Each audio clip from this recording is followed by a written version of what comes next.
my best. There isn't a lot on it. So Brett, if you could start the recording. Yep, recording just started. And I then made go this to- video with no video. Okay, so let's see here. Audio only. Is there anyone here for open forum? You can't do the video?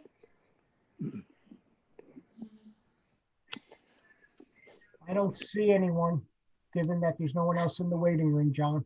Okay, I'll call the meeting to order and call the roll, please.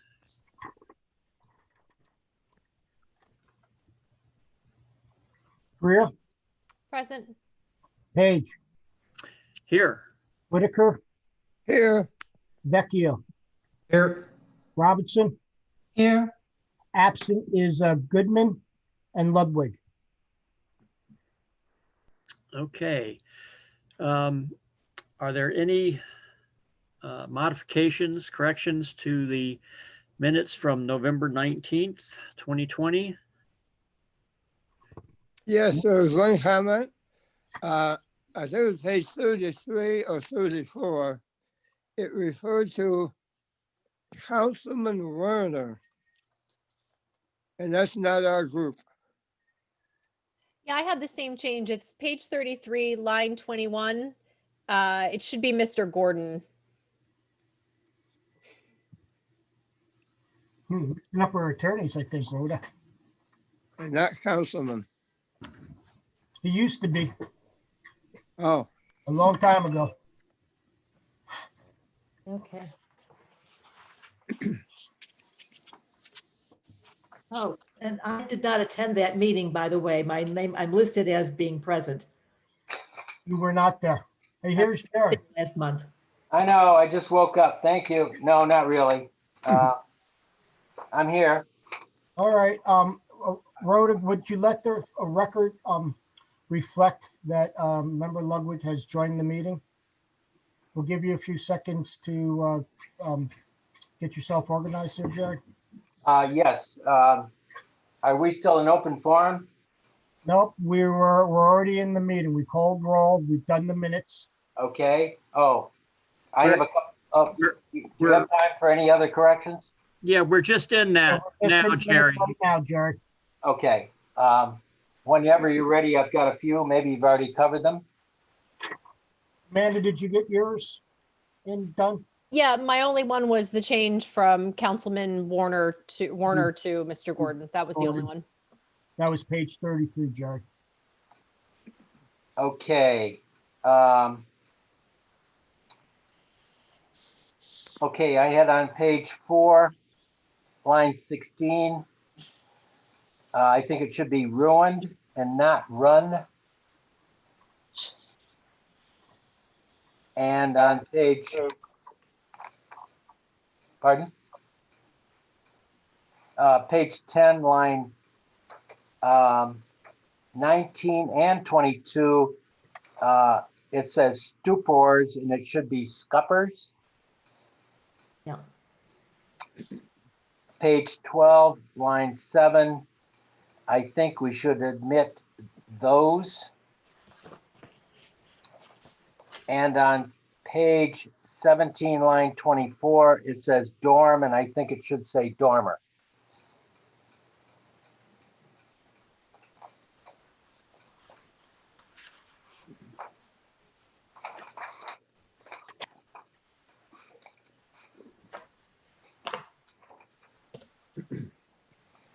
That's all I had.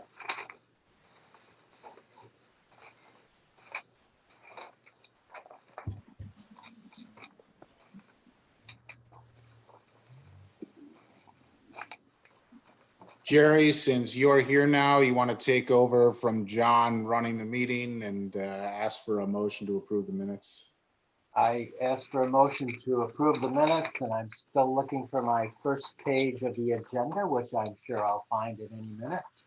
I will make the motion to approve the agenda. This is John Page. Thank you, John. I will second David Whitaker. Thank you, David. Okay, you're gonna have to kind of, John, if you don't mind, until I find my first page of my agenda. I apologize, folks. So Ramsey, do we need to call? Take a roll if I could. Yep, You ready? Member Ludwig, Here, finally. group with connections. Robertson, Here, Vecchio. Justin, Oh, we're voting on the approval of the of the minute. minutes with corrections, Justin. You're on mute. If you can unmute yourself. Let's see, Brett, can we try to help him there?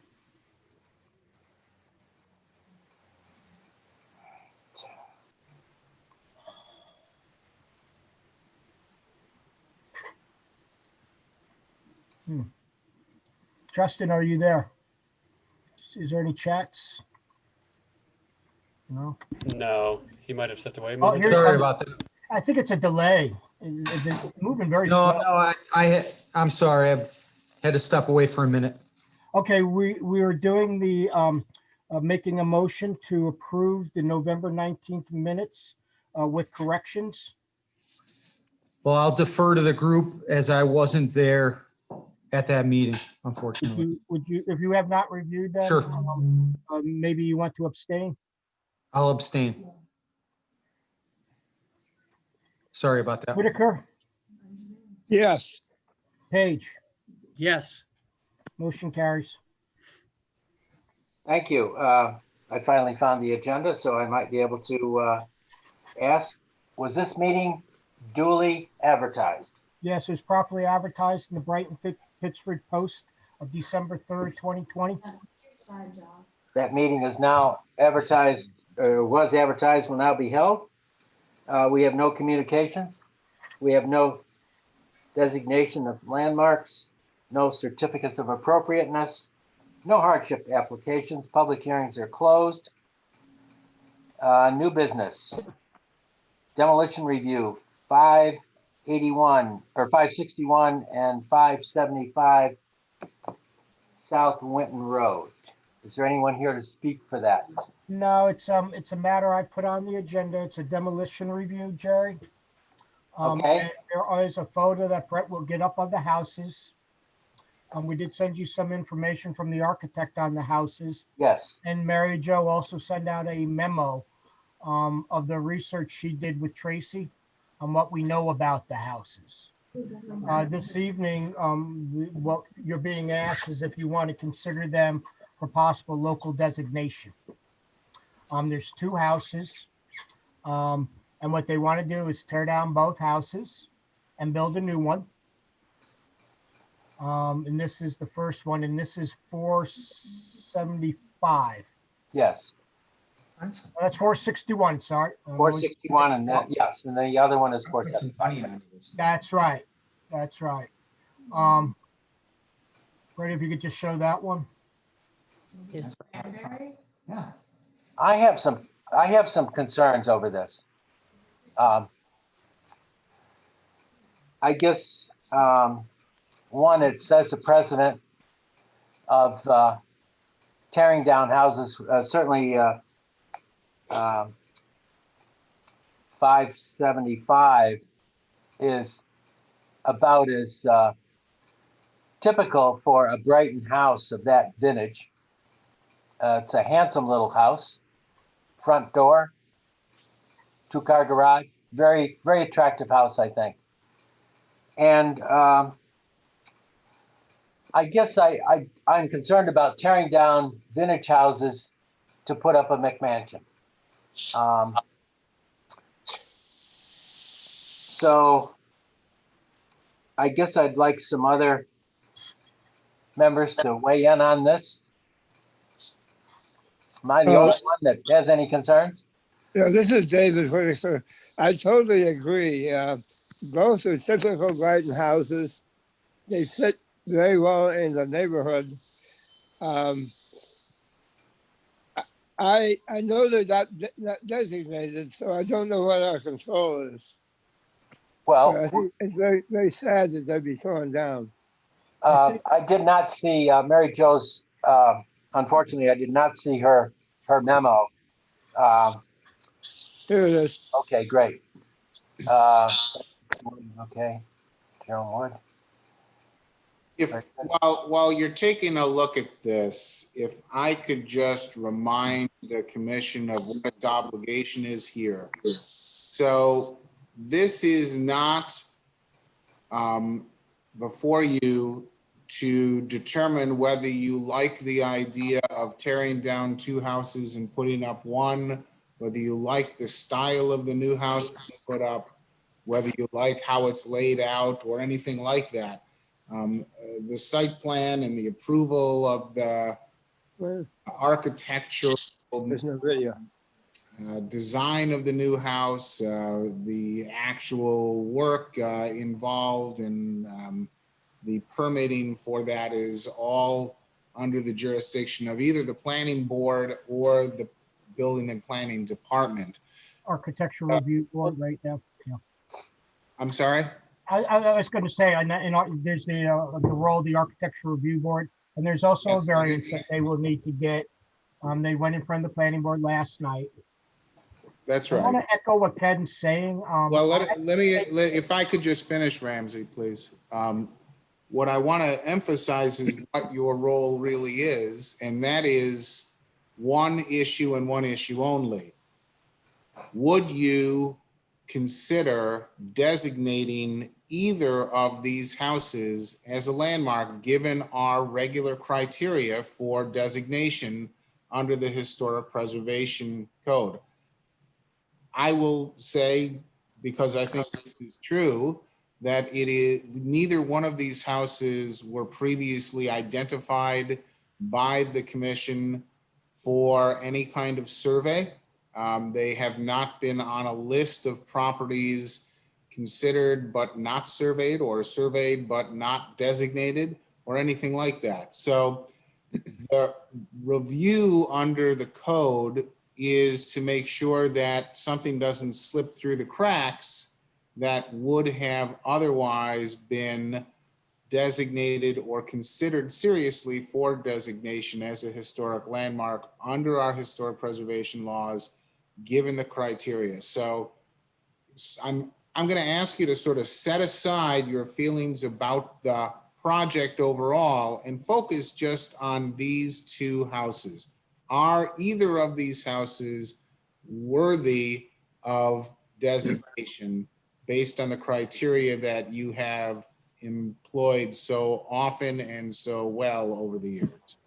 Ken, I know, and those opening remarks were not meant to usurp the architectural review or the planning commission. And now that I look at 575, and I'm sure there's a lot of houses in the town of Brighton which might be worthy of designation that we just have never zeroed in on. And I think that 575 may be one of those after reading what Mary Jo has stated. So might be worthy of, I guess,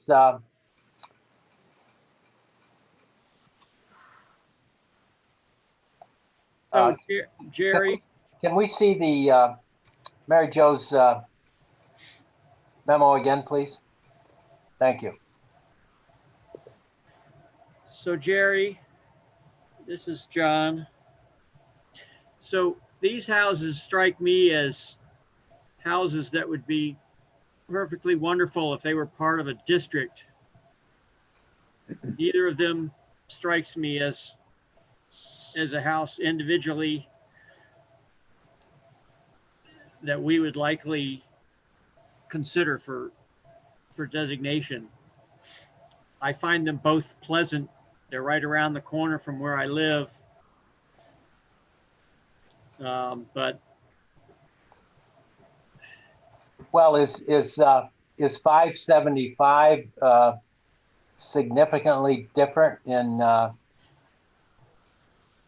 in its heritage or its provenance than the, I think it was the one on Oak Lane that we just did the review about the addition. That was owned, it was done by a local architect, and it was built for a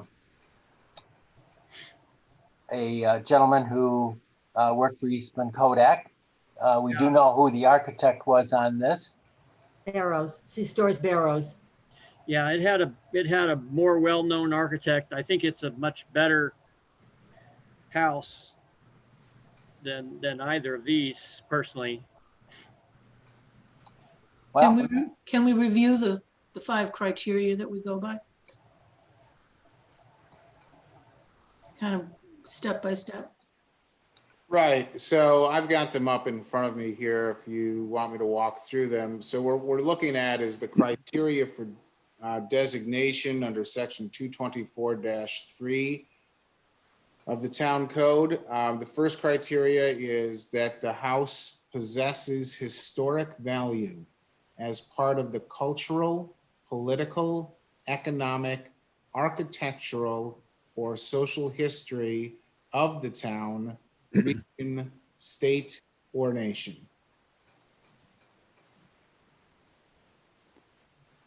I'm stopping there to see if you want to discuss that, or do you want me to press on? Keep going. Actually, can I just add a comment with respect to that? I think in this vintage of house, we have a lot more, we'll have more knowledge about who lived there and architects and whatnot. So I think I don't think it's going to be the same process. Well, it's the same process, but I think when we have this much information on these houses, it's almost going to appear that every single one of them, yes, we know about them, but I don't think that necessarily rises to the level of what we need to require for that. I think if once we're looking at houses we're shifting from the older houses to houses like this, that should be, we have to keep that in the back of our minds. Right. Just to, restate criteria number 1, the question that you ought to be asking yourself is, what is it about this property that makes it of particular historic value as part of the cultural history of the town, or the political history of the town, or the architectural or social history of the town? Is there anything of value, historic value, for this particular property? That's criteria number 1. Criteria number 2 is that the property is identified with historic personages. Criteria number 3 is that the property embodies the distinguishing characteristics of an architectural style. We've heard, this is just my commentary on that, we really apply that criteria really as whether the property is a good or unique example of a architectural style. And number 4 is the property the work of a significant designer? So those are your criteria under 224-3. And as I suggest, you would want to ask yourself those questions about each one of these properties. And if your answer is, yeah, I think we would go ahead and possibly designate this property given that criteria, then we should let the planning board know that, so that it does not go ahead and approve this project without letting us go through our process first. If, on the other hand, you do not think that it meets those criteria, then we should let the planning board know that there is really no interest in designating either one of these properties as a landmark. Question, Ramsey, or Ken. If we do not designate this 575, can we in some way send a memo or whatever communication to the planning board and request that if the house is to be demolished, that architectural elements and the front door sticks out, and there may be other architectural elements within the house, that they be preserved or recycled in some way rather than sent to the landfill.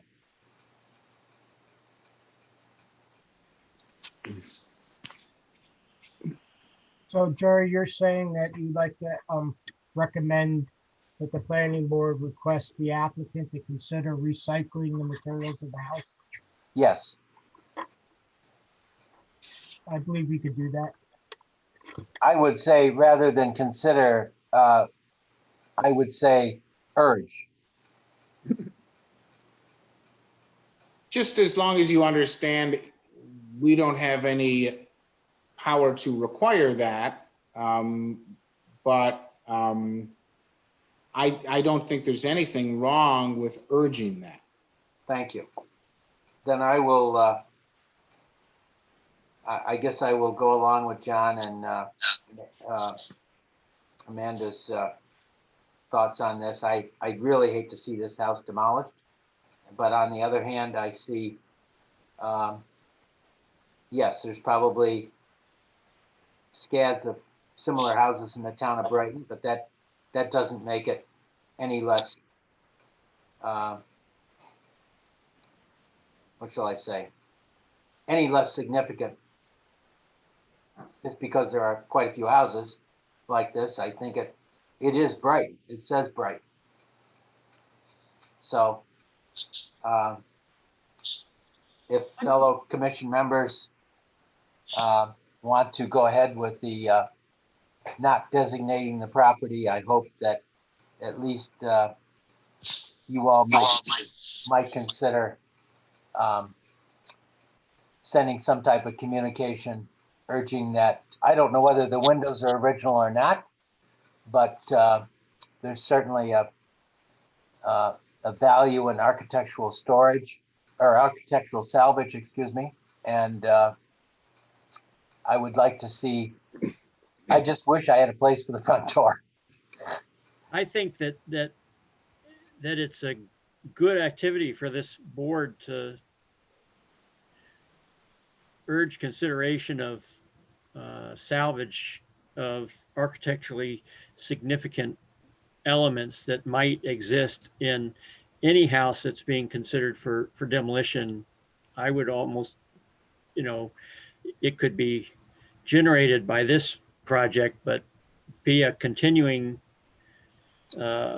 statement that we would make, that we have at least two really good companies in town that do salvage, and there could be fireplace elements or lights or other things that if they weren't going to be salvaged by the owner,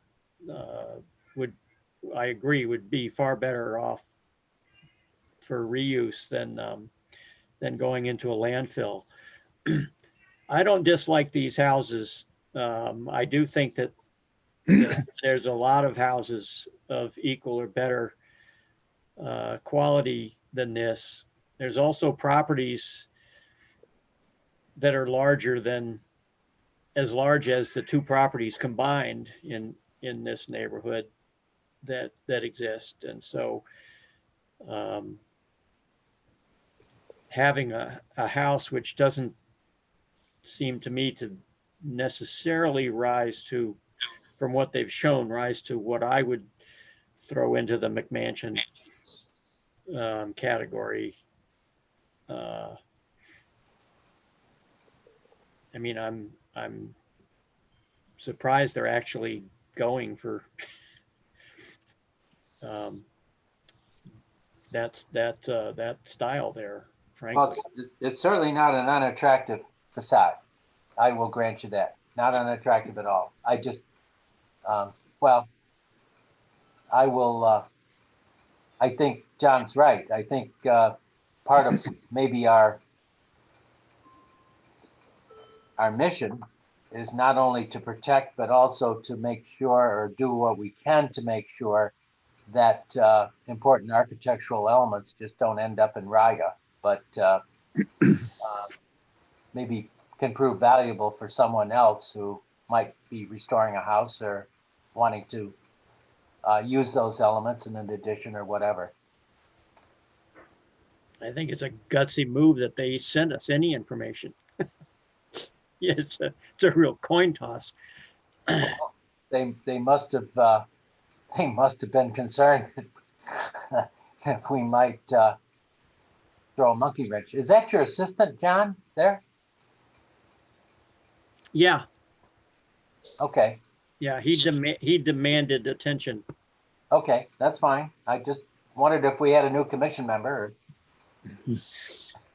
He's ready whenever the call comes. Well, he could probably take my place without any trouble.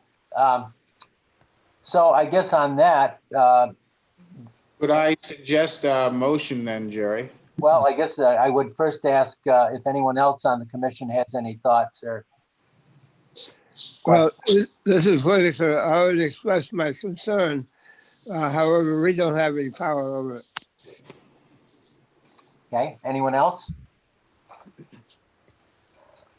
Okay, Ken. So I'm going to suggest we do these separately because the issue really is a separate issue for each house. So I would suggest that a board member make a motion to direct the secretary to send a letter to the planning board indicating that there is no interest in designating 561 Winton Road South as a historic landmark. I'll make that motion. It's Amanda Dreer. May I have a second, please? I'll second that. Thank you, Robinson. Diana. Any discussion? Could I just, before I take do we want to add in that you would also, into that letter, encourage that architectural significant elements be salvaged and should be recycled? I was going to preserve that for the 575 motion, Ramsey. That's why I'm doing it Okay. separately. Only 575 or 475? Is it forced? No, it's No, 575. no, 575 has nice door. Yeah, I thought that those comments related to 575, not 561. That's, at least my comments did. I can't see enough of this house to tell, but 575, I think I would. I mean, I think if we're going to start doing this, it should be in with all of them. Very good. I know this is the same I owner, agree. so the person I is agree. going to get the information, but I think it should probably be in all of these if we're going to start saying that. Very So good. the additional language I had in mind was, however, the Historic Preservation Commission urges the planning board to ensure the preservation of architecturally significant elements of the property when it is demolished. How do they ensure it? And how would they make that designation? Who would decide that? My thought was that Google can, or is it just an encouragement? my thought was that they would be encouraged to, as part of the demolition package, offer local preservation salvage companies the opportunity to identify and remove historically significant Material. materials as part of the demolition package for any elements that aren't already intended to be salvaged. I mean, I realize I'm going on there, but it's sort of like they're significant if in that way, if there's if a need is, if there's a company willing to take them. You know, That's a one great of our suggestion. suggestions, just so you guys know, we try to get them to recycle at least 50% of the demolition products in general as a town standard condition. that is already on and given to the planning board. This is about the significant architectural features too. So there is a drive for sustainable purposes to reduce what goes into the landfill in general. So then you could almost state it that in accordance with the goal of salvaging a portion of the materials, we would encourage them to include historically significant items that are salvageable for future preservation. Yeah. And by the way, just, I want to be clear, it's not a condition. It's a recommendation, it's a request. We don't have the right to require. No, I So understand. everyone understands. I think we understand that. I mean, even the light fixtures beside the front door look like they're original on 575. So, So Ramsey, what I'm hearing you say is that the planning board or the planning department could not condition the demolition permit on this preservation idea.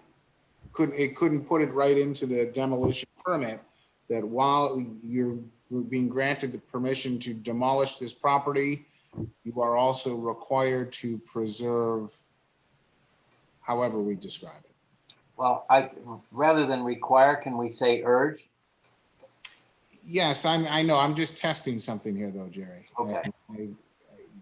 Ramsey, so you're saying, I don't see anywhere in any of our codes, requirements, that is outlined. It's not in the duties of the planning board. I guess we could. I kind of stick to the findings and what the chapter's asking for. Maybe there's consideration, maybe doing a code amendment to our demolition that we talk about that. We add in a section on sustainability and reuse or something to that effect to make it clear. Can you put a condition on? You can maybe make a case. It's not the strongest case. I usually like to try to have something in a plan or something that's been adopted by a town or a board to justify our position. And I just don't have that. The SOC's involved.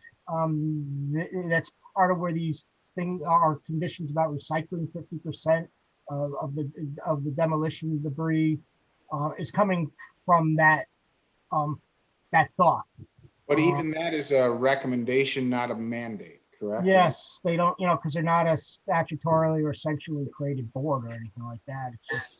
And I just wanted to have the conversation because I'm really trying to just drive home the point that this is not mandatory, that what we're doing is making a request. And I think, I don't want to speak for Ramsey, but I think I know Ramsey well enough to know that he doesn't want, and we don't want as a town to impose conditions that we don't have the ability to enforce. We don't have teeth behind. We don't want to make something, mandatory or make it sound like it's mandatory when it really can't be, and we really don't have the mechanism in place to enforce it if they don't follow that condition.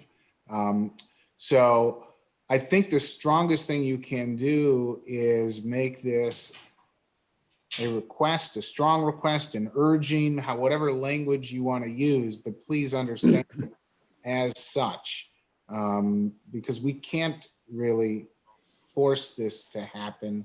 And even if we did have the ability to compel it in some way, there would always be the open question as to what is and what is not an architecturally significant element. And so that would be very difficult for our folks in the field to go out, our building inspectors to be able to go out and say, hey, hold on, stop. You can't throw that out because that's architecturally significant. Sure. Not going to happen. I have to say, I have found there's not that many demo contractors out there, and most of them will grab the good stuff.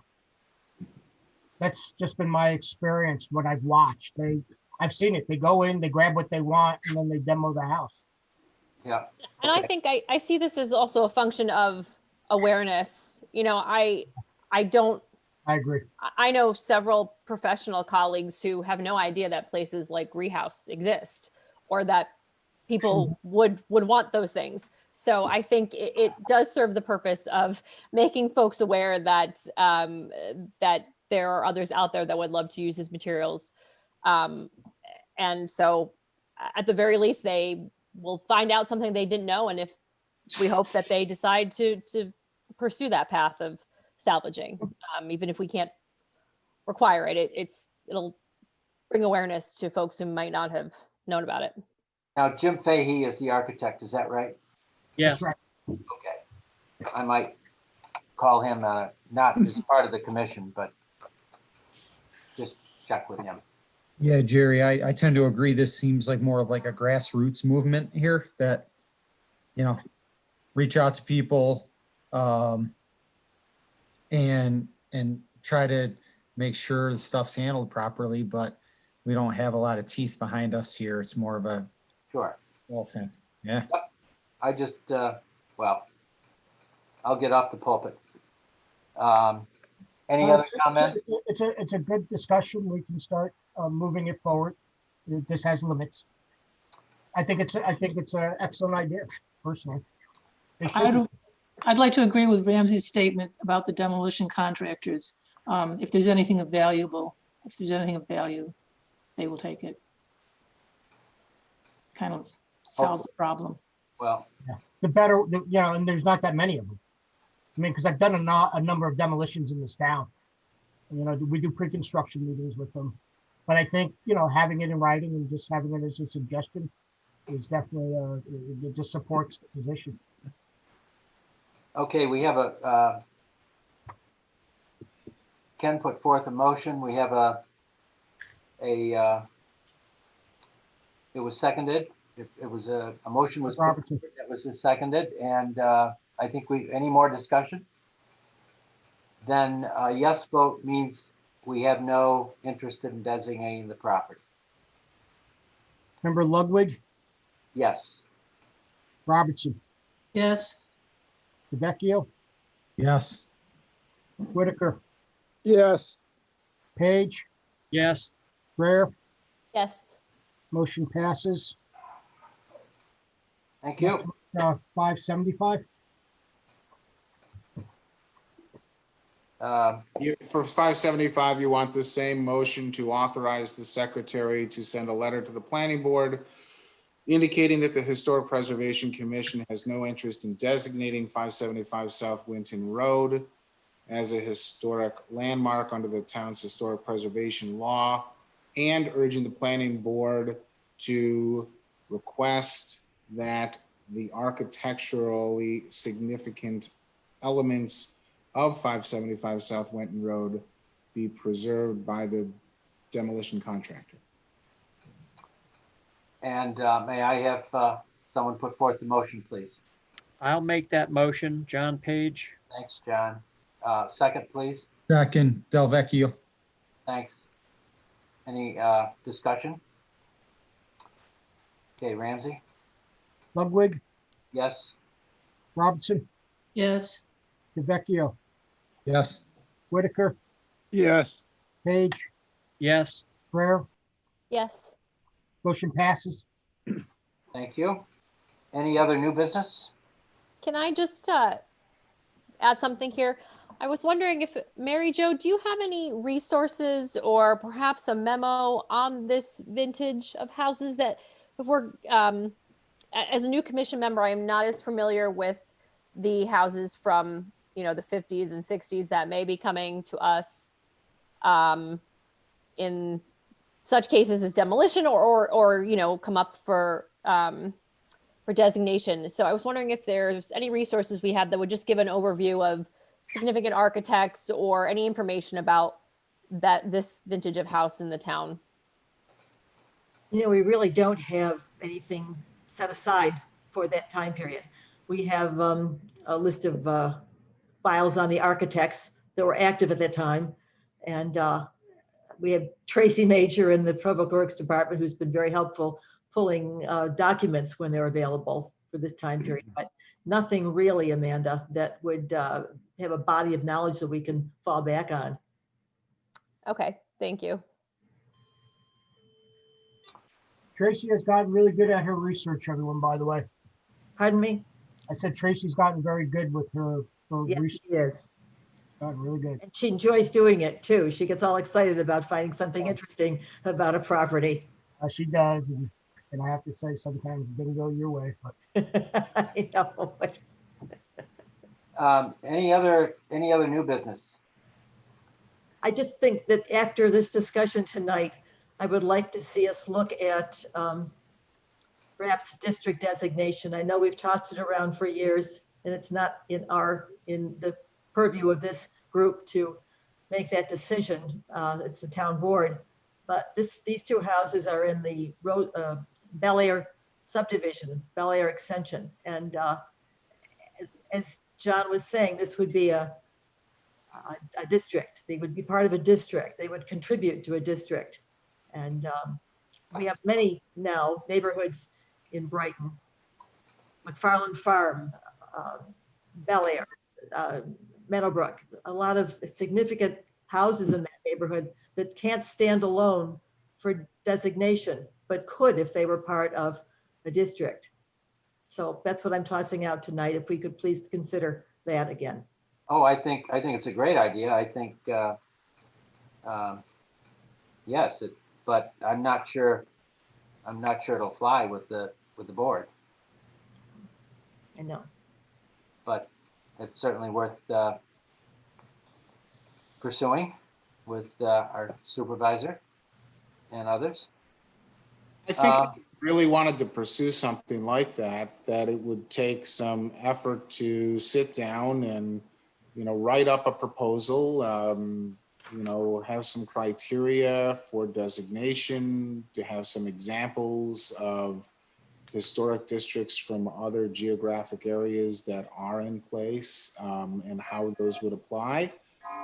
And take all of that together and ask that it be put on one of the committee's agendas. I probably would think, you think Ramsey Public Works or Community Services?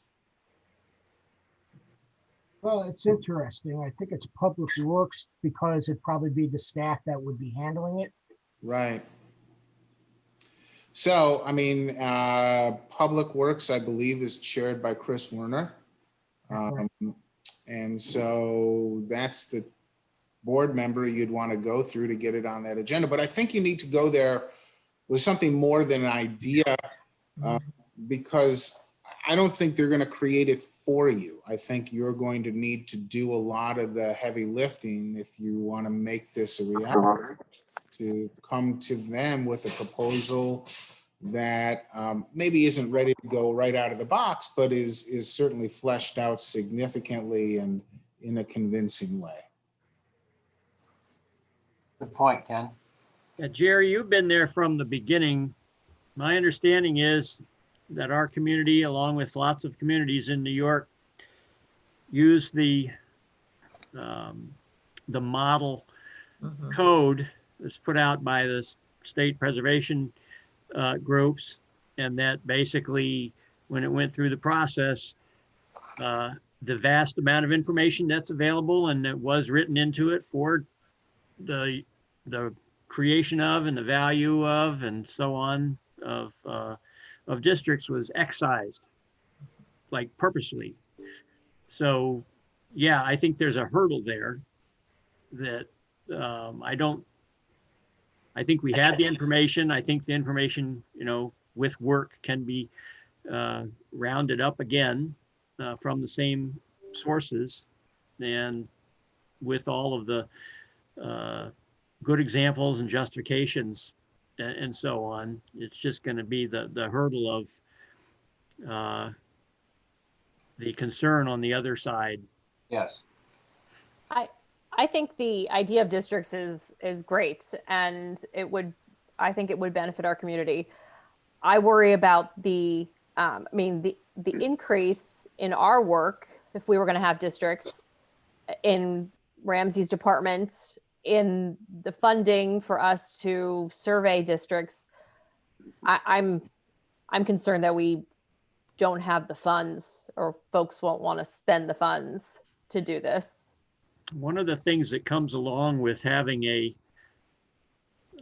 ordinance that includes all of the required criteria from the state preservation groups is access to grants that might open up a few possibilities that would be helpful in that regard. Okay. So taking Amanda's comments and John's comments together, use them to supplement what I said. So not only is it the structure of what a historic district would look like and how you'd identify them and what criteria you would use, et cetera, but also the funding mechanism. How are you gonna pay for this? And maybe pointing out, here's some grants we could get and this is what it would cost. Yeah, I think all of that's really important if you're going to get this through the town board. I think thinking all that detail is exactly what's needed. Yeah. I know Oh, my, Comment on a little bit of strategy. The town budget right now is very uncertain. And next year, until we get maybe some federal funding to help state and local governments, it's a tough time for local governments everywhere. Yeah. And I don't want something being proposed when we're under tight financial constraints with so many competing interests. Because you get your shot and the timing's wrong. Maybe if you did it at a time when things are a little past this pandemic and things are rolling again, maybe a time to do it. You can do it at any time, but I think the timing needs to be considered because the increase of staff costs, what Amanda said, is really at these days is a true consideration that we all have to take into consideration as we take on more challenges. well, and Ramsey, I think, and Ken too, and the commission, it's better to do what we do very carefully and well, and I think we've kind of tried to do that, than to put forth something and have it get shot down and then try to resurrect it again. I know my former hometown of Naples is considering a historic district, and they're working with Cynthia Hauk at Landmark to try to make that happen. Jerry, didn't Park Avenue just get designated? Uh, Park Avenue reason? I don't It's an- know. It's a national registered district. Yeah. So I know the Landmark Society worked with the neighborhood for that, but I think that was very attractive to the residents because of the tax implications for them, which wouldn't be as attractive for us. Right. Okay. I'd like to just add a question. How many demolitions are we seeing come across our desk each year? Maybe a couple? Well, I'd say maybe like most of the ones, dozen at most. most of the ones I've seen are with potential structures in commercial districts. For instance, the one on Brighton Henrietta Town Line Road we looked at, and Right. a couple of those, and there's really no architectural significance at all. I think this is the first one we've seen that, well, we did have one on East Avenue on the corner of Greenfield, I believe it was. But that was an individual house that was not in that great shape, and it was torn down. It was one house that was torn down, and the new house was pretty much on the same footprint. We had one on Clover Hills Drive also. And 32 Southern Parkway. Yep. Yeah, there's, Right. Well, anyway, I think. But I want to say something. When we went through the McMansion legislation, one of the things we did through the incentive zoning ordinance was to allow people to have additional square footage, and they all want additional square footage if you put an addition on your house as opposed to demoing. And that has been very successful. We've greatly reduced our demolitions. We used to do a lot of them. We were rolling there for a while. Right. And that has definitely changed. If people will go for the additional square footage that we give them to put on additions to Good their point. existing houses. Good point, Ramsey. And it seems to be pretty successful in my opinion. The reason I asked the question was just to get a sense of proportion of like how big is this? Are we at a tipping point or not? Just trying to better understand. I don't know if we're at the tripping point, Justin, yet. Well, I think we've seen, at least from what I've read, people moving into Rochester from larger urban areas and with apparently very deep pockets. And we may see more of this as time goes on. Hmm. Anyway, Yeah, I certainly agree. The proposed home is out of proportion. well, it's bigger than the other houses, I have to say, but the elevation certainly sensitive. So Well, there's one about 4 houses down on the right that is also very large. Yeah. Okay. The planning board did discuss that a little bit, but like you guys, that's not part of their equation, but they did discuss. Right. And they had a little bit different of a take. They thought the street as a whole was pretty mixed yeah, and fairly diverse. This stretch, this block, it is different than the Yeah. other houses though. Yeah. Is what they were kind of discussing last night. okay. Any other new business? Just a happy thing to tell you that Arlene Wright Vanderlyn took an application for Brighton Cemetery to the Rochester City Preservation Commission and was successful. And we just heard on Monday that the city's planning board has approved the designation of Brighton Cemetery as a city landmark. So we're Very good. delighted about that. Hurrah. Really good. Well done. Old business, 1037 Winton Road South. I guess we'll let that rest for a while. Yep, I would. Anything else under old business? I do have one thing I was going to bring up in open forum, and I don't know whether it's appropriate to do it here or not. But given Sarah's and my current health conditions, which are not the best, we feel that we'd like to install a generator. And we have years ago when we put in a water line to the carriage house, we put in an extra conduit, and the generator would go behind the carriage house and the conduit would feed into the main house. I personally don't feel that this is probably something that this commission needs to worry about, but I thought I would bring it up.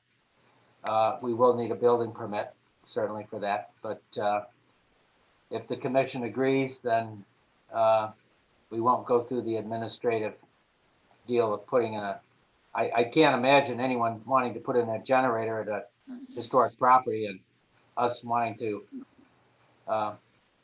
go through the motions of approving that. But It's way in the back and it's out of sight. yes, Is this going to be permanent? yes. Okay. I have one now, but I think that I think if something like that came in, I would almost start considering it for a certificate of appropriateness.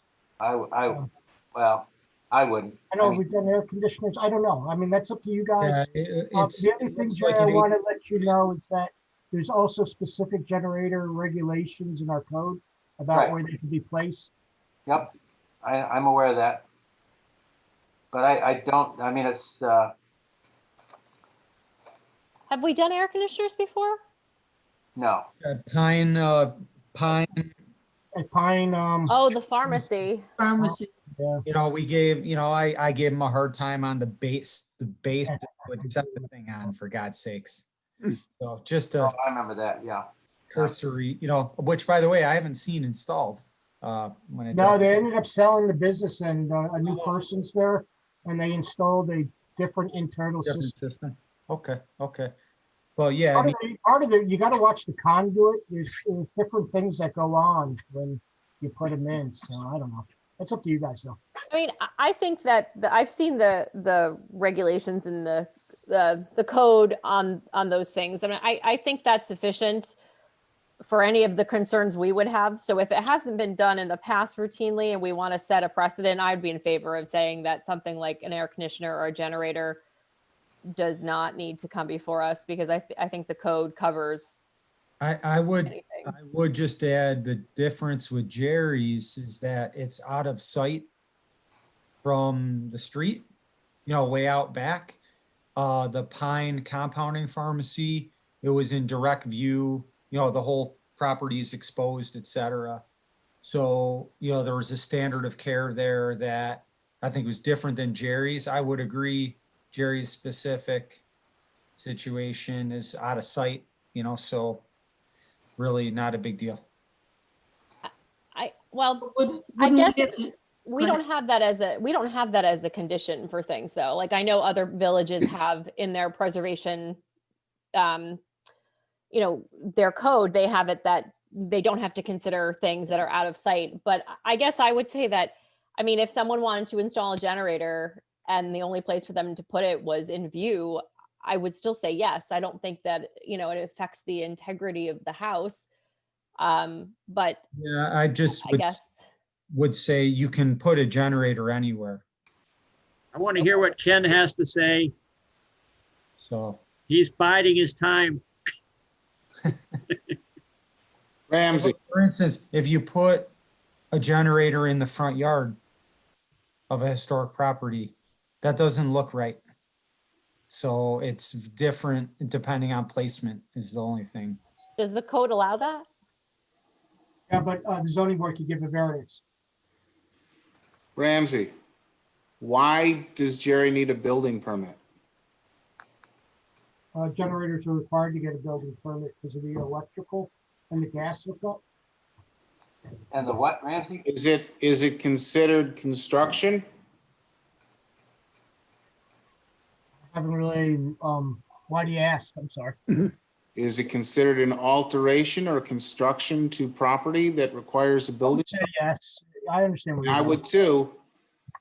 I'm sorry, guys, but the code is the code, and the code says no person shall carry out any exterior alteration or any new construction to a landmark without getting a certificate of appropriateness. I don't care if it's behind, in front, on the roof. There are exceptions. Exterior painting of a structure shall not require a certificate of appropriateness unless some or all of the surface to be painted as a brick, stone, ceramic, etc. So there are exceptions. Now, if you want to make air conditioners and generators an exception, go to the town board and see if they'll make that code amendment. Yeah, no, That code. exception does not exist. I don't consider it construction. falls into the category of the solar panels. Yeah, I don't think then you need to, if it's not construction or alteration, I don't think you need a building permit, Jerry. So, maybe you should try to proceed without getting a building permit and see what Ed Shiro says about that. Okay. Yeah, I take back my former statement. if it's I'm requiring joking, the building Jerry. permit.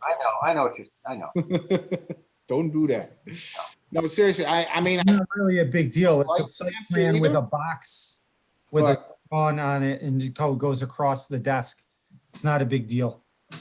right. And here's the thing. You're the chairman of this Historic Preservation Commission. If we're going to, not enforce the code with you, we're gonna have a hard time enforcing the code with anyone. Well, we went through this with shrubs and trees and landscaping. And we decided that if someone wants to take out a bush or something like that, we weren't going to take the commission's time or the owner's time and effort to make. Now, if there's a huge tree in the front yard that's significant for the property, that's one thing. And we made that exception. And so I would say with something like this, whether it's my house or anyone else's house, you want to put in a generator and it's not an alteration to the house at all. It has nothing to do with that. It's going to be a separate standing item out of view. To me, and I would say the same thing if anyone else were to come. don't spend our time and don't spend our money and effort to go through this. Get a building permit if that's necessary and carry on. I think all of that makes a lot of sense, but the code doesn't read that way. I would think that anytime any property owner comes to the desk and makes a building permit application, if the property for which they are seeking a building permit application is designated as a historic landmark, the front desk at the planning department ought to be at least asking the owner, did you get a certificate of appropriateness from the HPC? Because They would, what's that? they definitely would. Yeah. No, because the property gets So flagged. this on is no GIS, different. and yeah, no, they would. Does And the- I'm not kidding when I say, if you think that there ought to be exceptions, We can add them to the code. commissioners and generators, take it to the town board and ask them to amend the code. That's the way to tweak the code, is to do it the right way, not to Okay. not to read words that are not there. The other thing is that, by code, our code says generators require a building permit. So right there, we get locked into needing a building permit. You want that work done right. Well, anything that's that significant of an electrical Yeah. thing is going to require a Well, permit. part of the reason we wanted to look at them is that they were, when they first came out, people Stop. were putting them on all over the place, not hooking up the gas right. And two, Historic they were very history noisy. It have was a nothing noise to do issue. with Okay. quality and proper work. Okay. Well, we'll see. Anything else to report tonight? May I have a motion to adjourn? So moved. I'll second them. All in favor? Aye. Right. Hi. Thank you all very much. Everyone, thank Happy you. holiday. Happy holidays. Yes, Everyone, good holidays. all you do. Yep. Happy Thank you holidays. so much. Take care. Brett, thank you. Good night, all. Rhoda, thank you. Good night. Greatly Bye. appreciate it. Everyone. Who moved on that last one? Who moved on that last one? I got Mr. Whitaker for the second. No, the last one was John Page. Okay, thank you. Thank you. Have a good holiday. Okay.